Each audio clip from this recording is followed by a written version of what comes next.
నా పేరు రాధాకృష్ణ. నేను ఒక అథ్లీట్ని. నేను చేసుకున్న పాపం ఏంటంటే ఇండియాలో పుట్టడమే.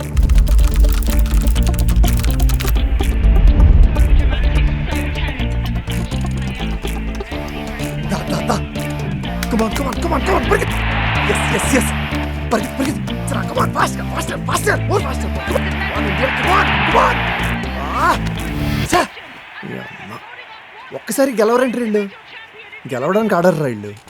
మళ్ళీ గవర్నమెంట్లో వీళ్ళకి జాబులు కంఫర్ట్లు ఇవ్వాలంట. ఛీ, కంఫర్ట్లా ఏం తెలుసని అవుతున్నావు? మెడల్ వచ్చేంత వరకు మేము ఉన్నామన్న సంగతి ఎవరికీ తెలియదు. జనరల్ బోగిలో ట్రావెల్ చేస్తాం, డామిటరీలో పడుకుంటాం, బాత్రూమ్ పక్కన కూర్చొని భోజనం చేస్తాం. గవర్నమెంటా? మొన్నటికి మొన్న ఉమెన్ వర్సెస్ మీద జరిగిన సెక్షువల్ అసాల్ట్ గురించి ధర్నాకి దిగితే ఇదే గవర్నమెంట్ లాఠీ చార్జ్ చేసి వాళ్ళని తీసుకెళ్లి జైల్లో తోసింది. చిన్నప్పటి నుండి కొద్దారిపేలా కష్టపడేది మేము.